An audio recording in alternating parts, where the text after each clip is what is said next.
フェラーリ。速さと美しさで有名なこのマシンにエンツォ・フェラーリが自らの名を付け世に送り込んだのは1940年代でした。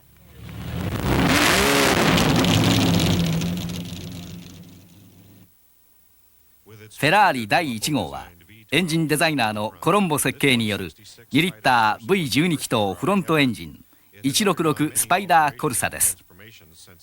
現在この166の1台を所有しているオーナーに話を聞いてみました。This car started life in 1947 as the Ferrari Works Grand Prix car. They built 3 cars in 47 only.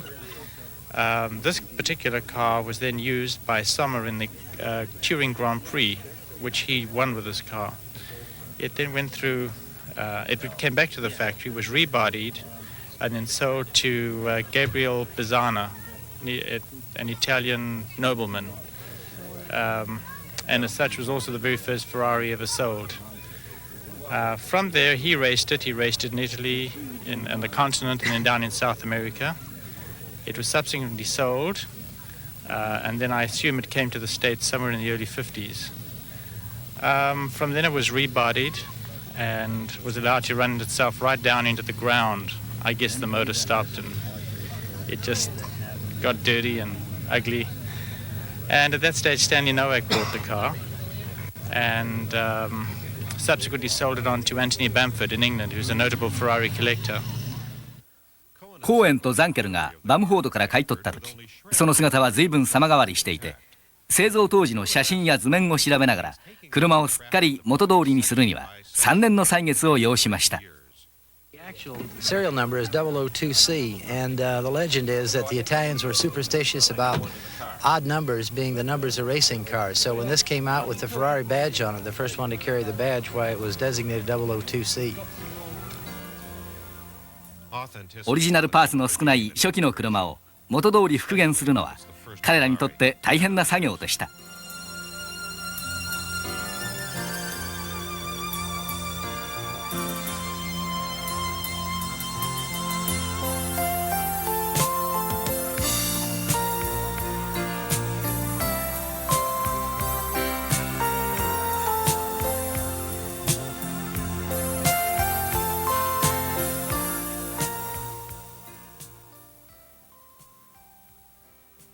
初期のフェラーリに乗ってレースで何度も優勝したルイジ・キネッティにこのフェラーリ166の魅力を語ってもらいました。The owner of those cars for sure is a lover of this. For me it's like a piece of art, like a nice painting. I see a 166. I love this car very, very much because I want to make some world record in 1947 and 48.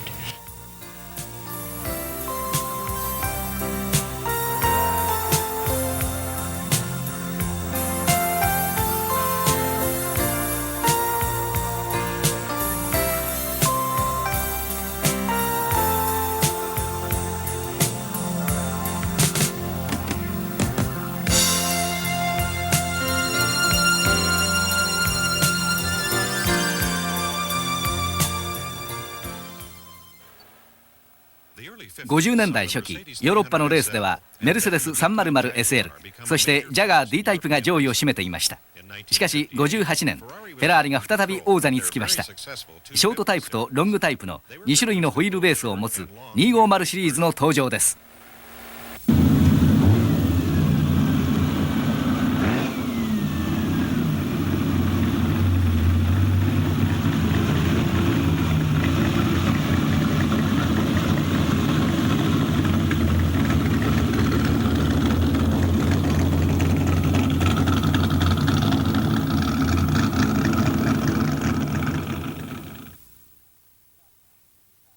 50年代60年代を通してフェラーリは GT カーのトップメーカーとして活躍しました。1955年から59年にかけてヨーロッパのレースを制覇したのはロングホイールベースの 250GT でした。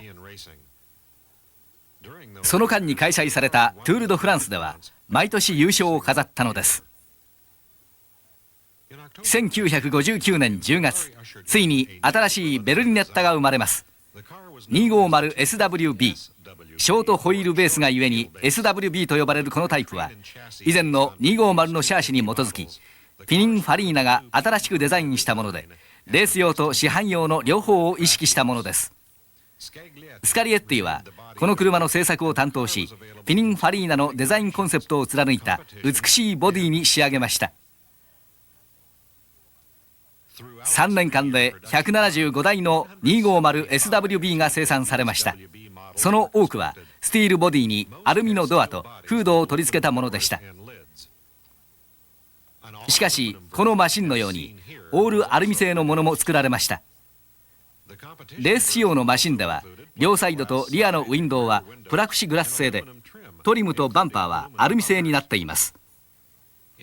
250SWB は最初 FIA から GT カーとして公認されなかったために、一般のスポーツカーとして初舞台を踏みました。しかし初出場となった1960年のセブリング12時間耐久レースでは見事4位、6位、7位に入賞したのです。そしてついに6月のルマン耐久レースの前に GT カーとして公認を受けました。60年のルマンでフェラーリの活躍は全く驚異的でした。このレースで SWB は同じ250シリーズのテスタロッサとともにフェラーリ旋風を巻き起こしたのです。レースは向かうところ敵なしといった感で完全にフェラーリの圧勝に終わり、3位を除いて1位から7位までをフェラーリ勢が独占しました。1位、2位がテスタロッサ、4位から7位が SWB だったのです。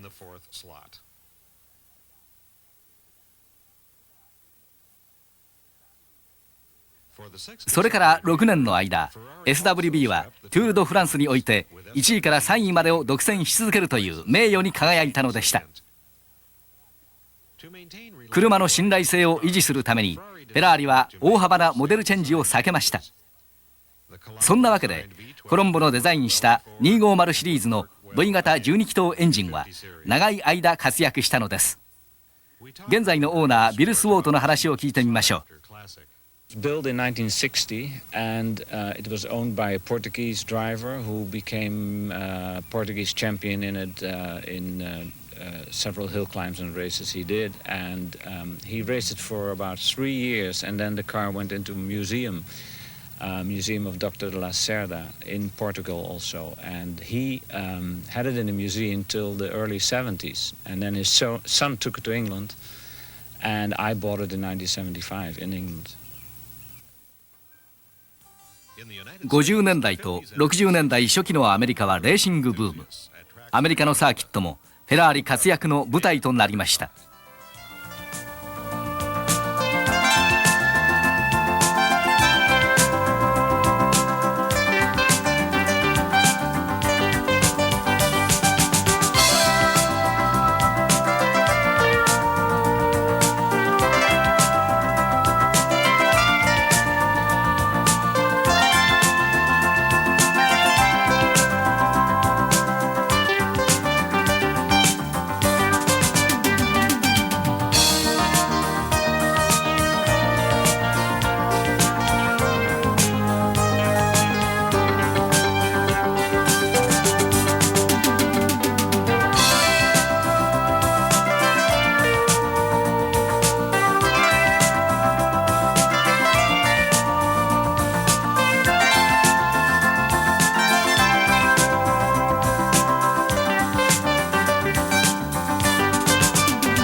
1964年10月、フェラーリに新しい世代が誕生しました。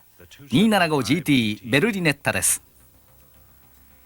フェラーリの中で最も美しい車とも言われるこの 275GTB には、フェラーリ初の独立懸架方式が取り入れられました。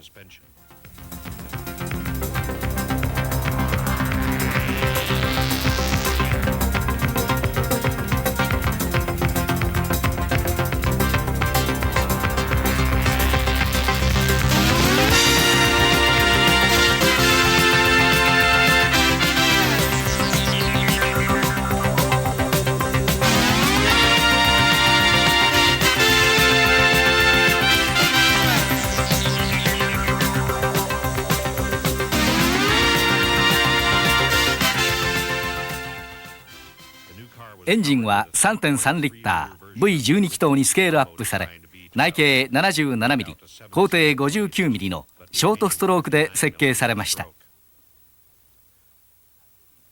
シングルカムシャフトエンジンの排気量は 3285cc、 圧縮比 9.2、 最高出力は7500回転で280馬力。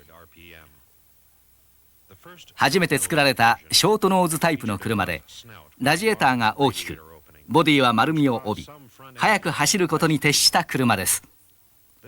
後にロングノーズタイプに修正されました。緩やかなカーブを描くフードと透明なプラスチックのヘッドライトカバーが GTB に採用されたデザインの特徴です。ウィンドシールドの独特な傾斜スタイルは、その後 GTO64 や250ルマンにも用いられました。キャブレターは3連ウェバーダブルチョーク。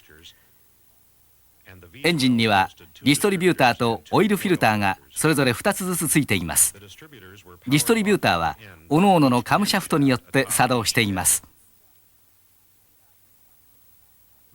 シリンダーヘッドはフェラーリの名が刻まれたバルブカバー同様アルミ製です。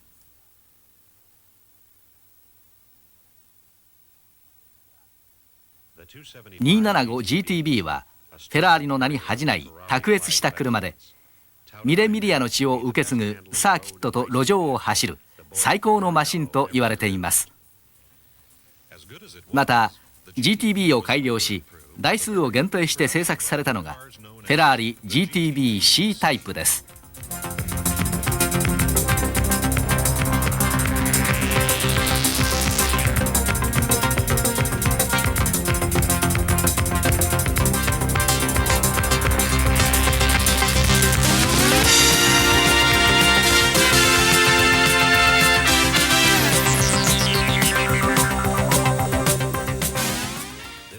これは GT カーのレース仕様として66年に製作された11台のうちの1台です。軽いシャーシをアルミのボディで包んだ軽量級で、搭載された SOHC のエンジンは250ルマンで用いられ威力を発揮した型で、3機のキャブレターがついています。エンジンはゴムのエンジンマウントの上ではなく、直接フレームに取り付けられています。67年ルマン出場当時の姿をそのまま留めています。オーナーのジム・ウォレスにこの車について語ってもらいました。The side marker, the white lights illuminate the number and aid the timing and scoring people to identify the cars that are going at night. The red and the blue lights on the side were the pit indicator lights.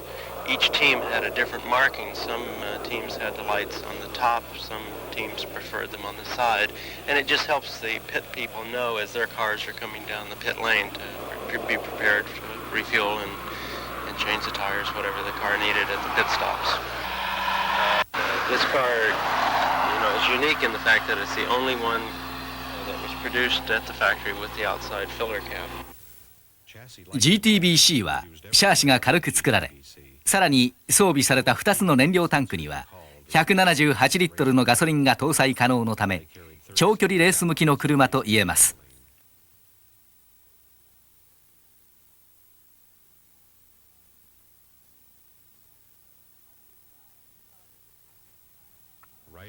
ハンドルが右側についているのは右回りの多いヨーロッパのサーキットを意識してのことです。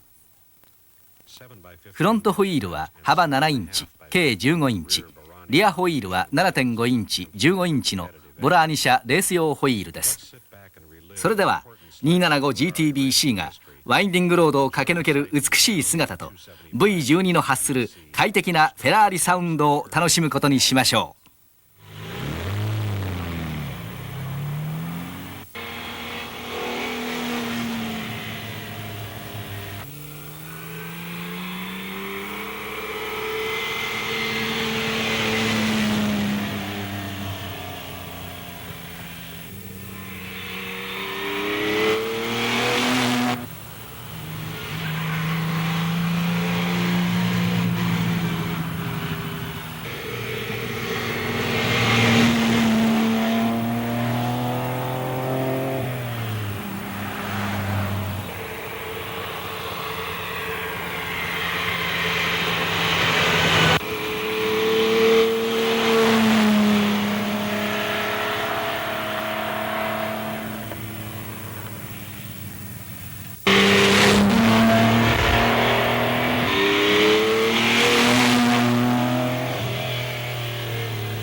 ホーカムシャフトの 275GTB-4 は300馬力のエンジンをその長いノーズに収めており、アマチュアレーサーやハイウェイドライバーの要求に十分に応えた車といえます。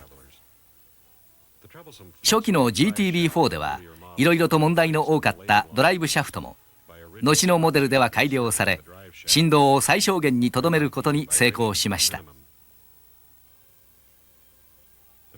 GTB のオーナーは大抵フロントバンパーを取り去ってしまいます。衝撃には弱くてもレーシングカーらしく見えた方がいいからです。 GTB-4 の加速性は素晴らしく、6秒で時速96キロ、14ないし15秒で160キロにまで達し、最高速度はおよそ250キロです。1965年には200台の 275GTS が生産されました。 GTB のコンバーチブルタイプはスタイルこそまるで違っているもののメカニズムは全く同じです。 275GTB とそのコンバーチブル 275GTS の生産は68年で打ち切られます。2年後にデイトナがベールを脱ぐまで一般用の新型車は発表されませんでした。60年代半ばまでのレースはポルシェがまだ大排気量のエンジンに進出していなかったこともあってフェラーリの独壇場でした。ところがそこへフォードが現れルマンで勝負を挑んできたのです。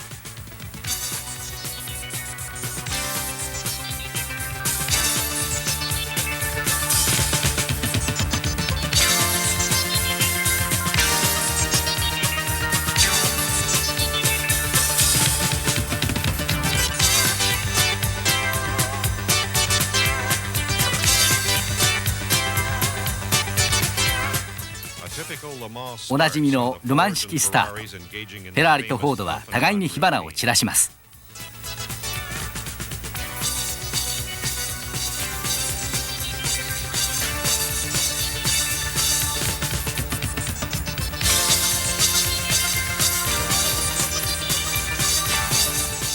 シャパラルのフィル・ヒルはスロースタート、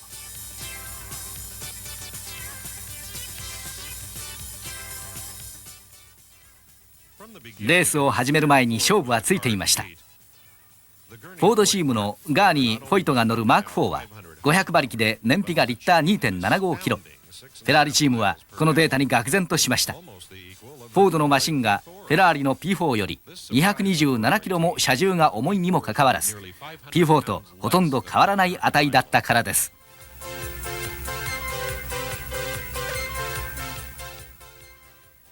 真夜中過ぎには事故で3台のフォードが姿を消し、翌朝10時過ぎにはフェラーリもエントリーした7台中5台を失いました。シャパラルのフィル・ヒルもリタイアです。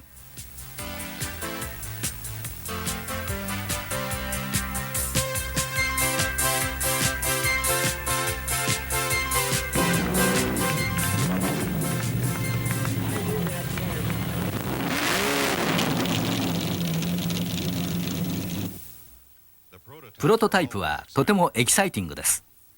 330P3、P4 の内部を見てみましょう。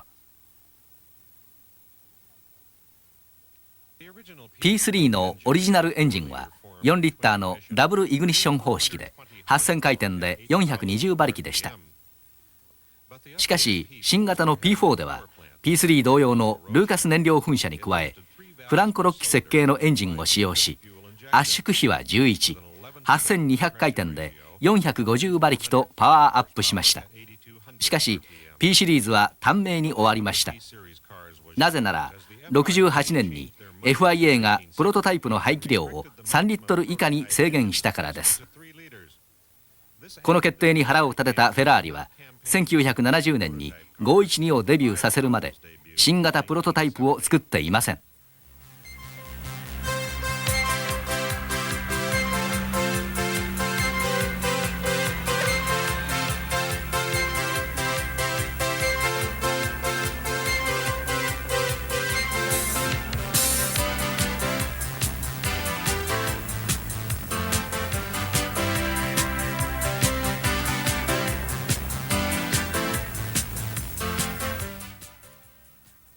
フェラーリ・デイトナ、ピニンファリーナのベストデザインでしょう。早いことは言うまでもありませんが、フェラーリの他のタイプとは異なり大型で豪快、しかも高価です。デイトナは1968年に 275GTB の後継車として製作され、74年に製造中止になるまでストリートの王者として君臨しました。デイトナはランボルギーニ・ミウラ S を抑え、フェラーリの名誉を守るために作られた車です。一般車として製作されたデイトナは68年秋のパリサロンで正式にデビューしました。その明快で流れるようなスタイリングはいまだに他の追随を許しません。空力的に計算されたフォルムによって最高速度272キロをマークし、世界のストリートを駆け抜けます。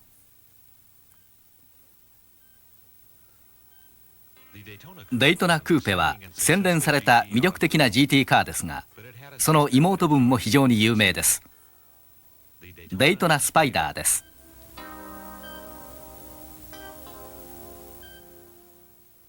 デイトナスパイダーは一般の乗用車としてすぐ評判になりました。もともとはヨーロッパ仕様に改造されたもので、ヘッドライトはイトラクティブ方式でボディの中に収まり、デイトナのすらりとしたイメージは損なわれていません。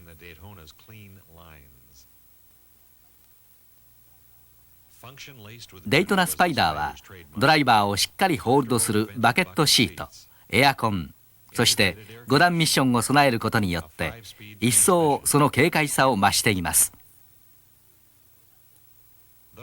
スパイダーもクーペと同様、エンジンは V 型12気筒です。この車は左ハンドル仕様でエアクリーナーを付け足しています。ボディは1633キロと重量級ですが、350馬力のエンジンパワーは豪快そのもの。小回りの利かない不便さも全く苦になりません。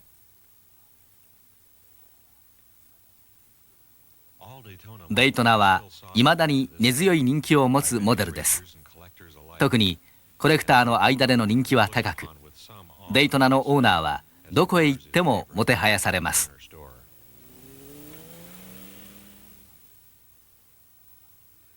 デイトナの後を継いで登場したのが水平対向エンジンの512ベルリネッタボクサーです。輸出されなかったアメリカなどではその姿を見かけることは稀です。そしてルマンにエントリーするために作られたのが幻の名車 512BB ルマンです。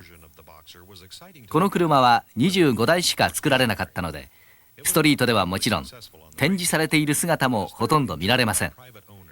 レースでは振るわなかったマシンですが、オーナーたちにとって世界に25台しか存在しない車の1台を所有することは無上の喜びとなっています。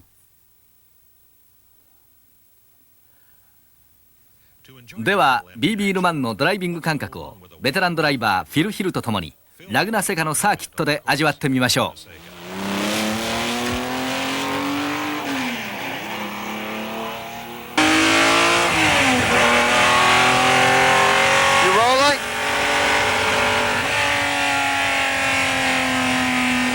This is turn 2. This is turn 3 coming up now. Difficult, but lots of fun when you do it right. And here's the infamous turn that you go down to Salinas if you make a mistake in. Up here is the corkscrew. God damn it.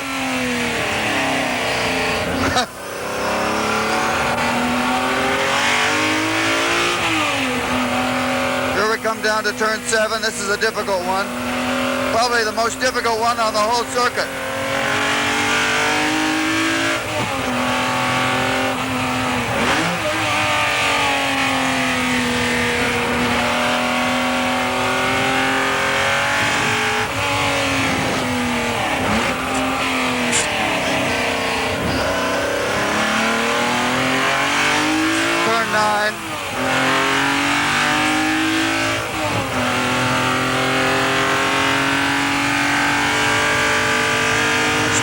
Again. Come down into turn 2.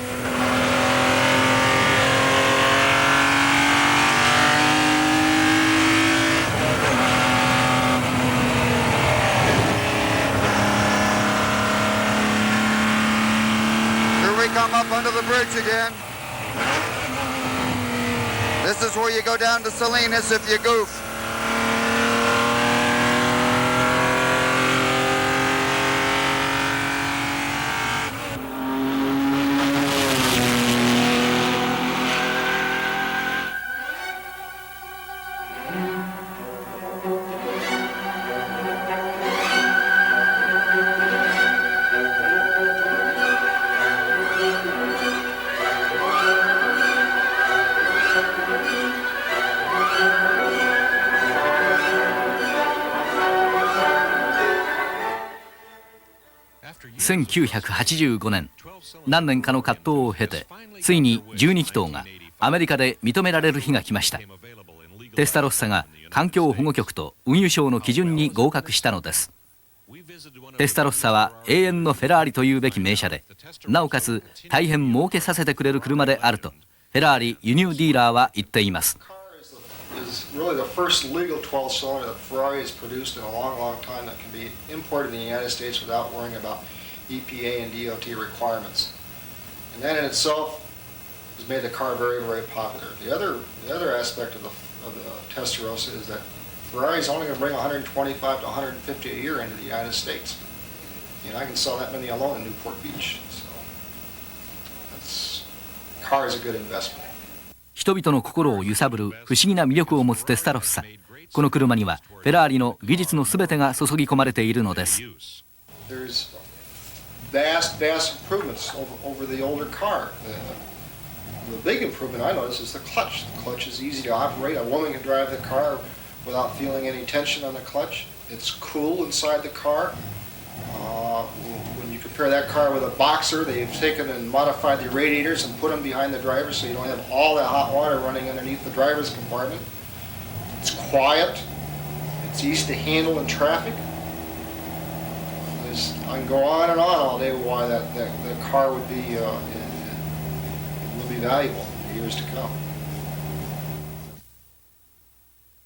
テスタロフサは最新のエンジンとシャシーを備え、空力的にも優れた特性を持つ車です。